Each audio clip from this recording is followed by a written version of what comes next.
Istorya has sort of been an opportunity to re-examine and re-explore my cultural identity as a Filipino American.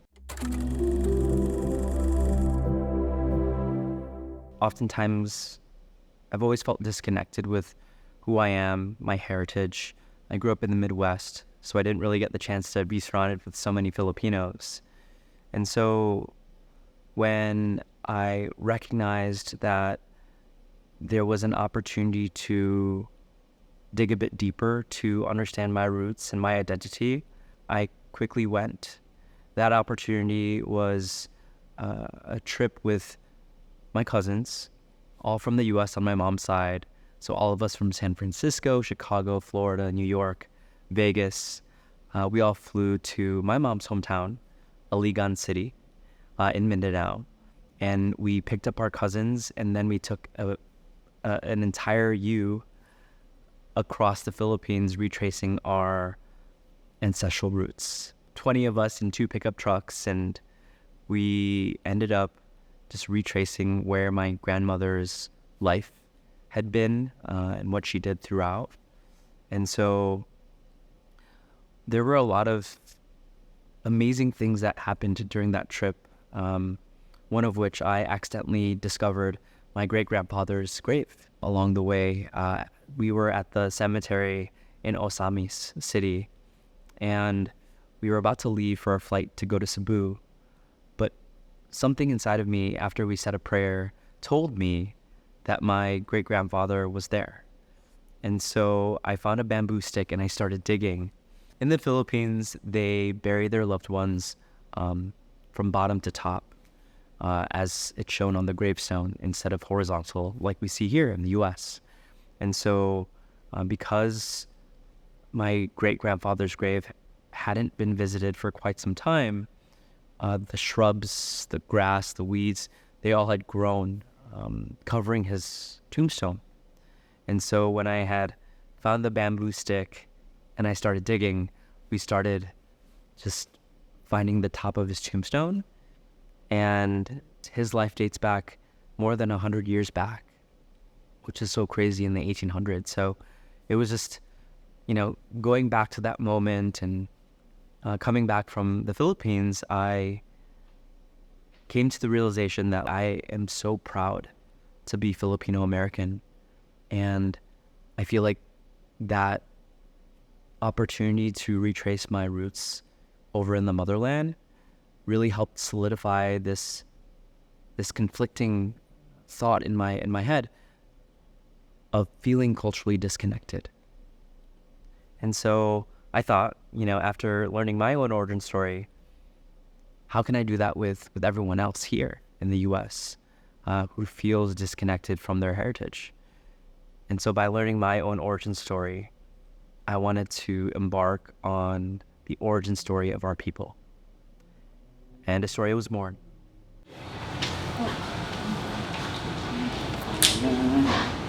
Just so you can share with everyone here.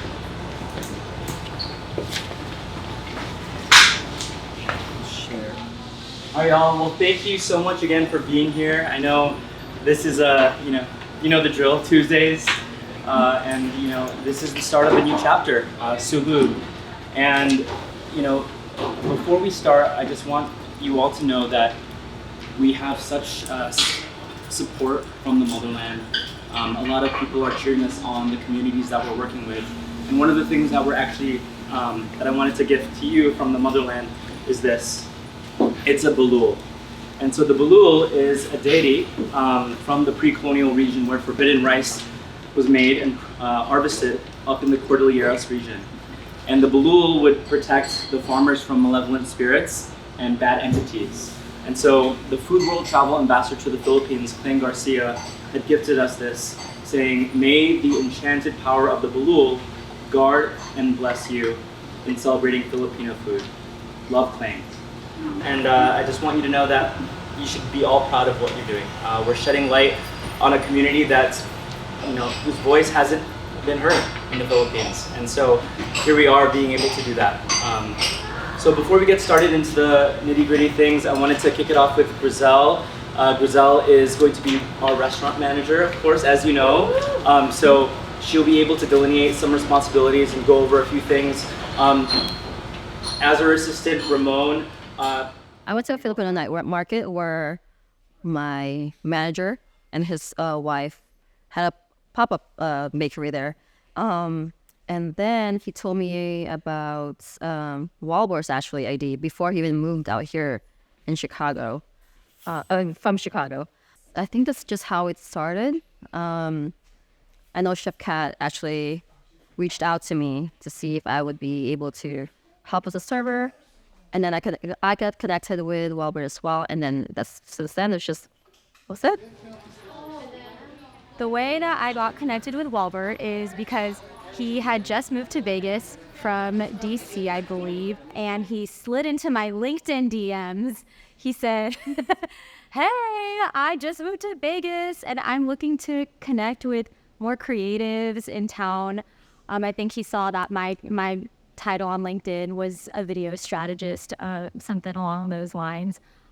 So it was really a cold LinkedIn mail, and I saw that he was a producer and documentary filmmaker at Amazon, so I thought that might be a cool connection to have. I was very curious, and shortly after we connected on LinkedIn, it had to have been maybe not even like a month or 2 months in, and he approached me with the idea and the concept of this thing called Istorya that he had in mind. And for me, it felt like very serendipitous for me, because that was right around the time when I started to get this inner curiosity and just this unexplainable questioning and sort of like yearning to start exploring my roots and my own personal identity as a Filipino American, something past what I grew up with and knew Filipino culture. Growing up, I kind of just knew Filipino culture as lumpia, Jollibee, Pacquiao fights, Filipino parties, karaoke. So I thought that the timing of when he approached me with this concept of Istorya was very divine in many ways. So I have a couple memories of cooking with my mom and my grandma. These are like a group of memories of just helping my mom making lumpia and Filipino spaghetti for the different rosary group parties. So my family's Catholic, I'm Catholic, so I just grew up, so from the time I was like 7 or 8 till I was probably like 13, I would always help my mom, make fruit salad, make spaghetti, make lumpia. And I never felt like I was forced. I really enjoyed being in the kitchen with my mom and just helping her cook. And that always sticks out. Whenever I make those dishes, I always remember like my mom saying like, no, roll the lumpia tighter, or like cut the hot dog like this. And so, whenever I make those dishes, it really brings me back to those happy memories. I had no clue what I wanted to do in high school. I just knew every time, I was at home or with my family, I just wanted to cook. I wanted to help them, make dinner or whatever. So I said, you know what, I think the route I'm going to take was to cook or like do something in the hospitality industry. First, I went to Cal Poly Pomona for hospitality management. And so we didn't really cook that much, and I didn't really work in kitchens yet. I actually started off as a hostess, and then I became a food runner. But I would always be drawn to like watching like the cooks and the chefs like in the kitchen. When you're a food runner, you're like at the pass, so you like see them, making the pizzas, whatever, making the salads and everything. And I would always like look over like, hey, like, can I go back there? Like, so I think because I was kind of like front of house first, I just felt like it wasn't that position I wanted to be in. So once I moved to Napa, and my first job at Napa, I just as soon as I set my foot like on garde manger in the kitchen, struggling to open an oyster, I was like, I don't care, like I'm gonna do this. Like I really enjoy this no matter like how hard it is. I just knew that like that's where I wanted to be. I know it's like cliche, like a lot of chefs say, oh, you always love cooking, but I really just love cooking and just like the process like behind each dish, and like being out in Napa, like growing up in like suburban Orange County, I didn't really think about like farm to table, and so being like immersed in that environment really like kind of like made me see like, oh, like I don't want to be a chef of like a cheesecake factory. And so I was in this restaurant where we like made everything in house. We like ground the beef to make the burgers. We like made the hamburger buns. I was like, this is really cool. And like to understand like how much work, you know, was put into each like thing for just to like each component of the dish. It just kind of like just kept on inspiring me to like want to work hard to like prove that I can do this, because I wanted to. I really wanted to like one day be able to like put a dish on the menu and say like I did that, like all my blood, sweat, and tears in that dish, like I did that. I just really wanted to do that. And I think maybe because my parents were also supportive of my family, like nobody was like going against me. Like I felt like I didn't really have anything to like discourage me. So I had like nothing to lose, you know? So I think having the support of my family was really helpful. I worked in the Bay Area, Napa, like, you know, North Bay and a little bit in Oakland. And I did a couple Filipino pop-ups there. But because, you know, it's super expensive, my boyfriend, my husband now, we wanted to live together. And so we just figured, let's move out to Vegas so that I could also be closer to family. I was so heartbroken that I was like, you know what? I don't care about Filipino food. I'm done, whatever. So I worked at Momofuku for, you know, almost 5 years. And then when I quit to be, you know, stay-at-home mom, I was like, oh, well, I guess I'll just, I don't know what I'm going to do with my life, you know? And I haven't thought really much about Filipino food. You know, I would, you know, see the things on social media and like follow along with the different restaurants. But me, myself, I didn't really think I would ever do anything in that regard of like doing Filipino food again, right?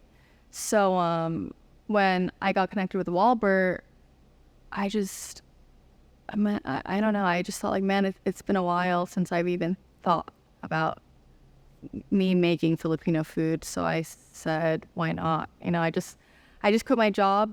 Walbert was understanding of my situation of not like working full time, you know, just like kind of like doing events here and there. And I said, what, again, it's one of those things like, what do I have to lose? You know, Walbert's super understanding of like my situation. And I said, I can help you as long as I can, you know, until I can't. So, and yeah, fast forward, like, I think it's almost been 2 years.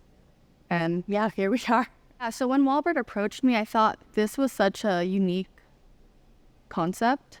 I don't even know like all of the dishes from like where my dad's from or where my mom's from Manila, but like I wasn't even aware, and I didn't even think to, you know, look up the history about the food or even the ingredients. And so when, you know, Walbert connected us with Tisa Feliz, I was like, man, like, it was so cool. I just felt re-inspired to do Filipino food, and like I haven't felt that in a while. So I was just like, oh my gosh, like, I don't want to say it was like a calling, but it was just, you know, I tell Walbert that it was like serendipity to like find me and I find him, because yeah, like learning about like the ingredients that were there before all the different cultural influences into the Philippines, and then like the different periods of time and like the cooking techniques, like all of that, you know, and to try to like put that into the menu and like represent each dish to like show, okay, this cooking technique or this ingredient, like, you know, it's really cool, and it's fun to be able to be a part of that. My word for Istorya is busog, because not only it makes my stomach busog, but also my heart. Istorya means family to me. I feel like family every time I come with this group. Elegance in the way we do things. My word is pangarap, which means dream, because we have a lot of dreams for this organization. Mine's friendship for all the people I've met along the way. Mine is educational. I learned a lot about my culture doing this. Belonging, because it's something where our culture sometimes just feels like our parents or our titas, and Istorya is a place where we feel like we can really belong to our own culture with each other. My word is fun. I feel like we have a lot of fun with this group. My word is kilig. My word for Istorya is matibay, which is Bicol for I'm very proud of you all. I'm proud of everybody here, and I'm very proud of what we will accomplish and what we've already accomplished in the meantime. Love, because it's love in every aspect. My word is origins, because everyone has to start somewhere to look back, to learn from anew. Liberation, kind of freeing yourself from, you know, expectations in your identity, and just being curious. Innovative. Istorya has been always about being original and creative and bringing these ideas into the community. My word is smile, because everything we do brings a smile. The moment you see the people, you taste the food, and when you leave the events, we always hope that everybody has a smile. Community. We've done so much together in our own community, and we hope to extend that family orientation to the other communities around us. My word is home. As somebody who left the Philippines and migrated to the US when I was 5 years old, being in the space always reminds me of being back where I came from, being with everybody here, eating the food, seeing the way that we recreate our food into something so elevated. It's something that you don't get to experience everywhere. So this is home. For anyone who wants to take a step beyond the museum, beyond the restaurant, or beyond a media platform, I think Istorya is an opportunity for you to take all those three things and see how our heritage, what being Filipino truly means. I implore all of you to dig a bit deeper and learn about what our heritage is, because it's so beautiful and so diverse.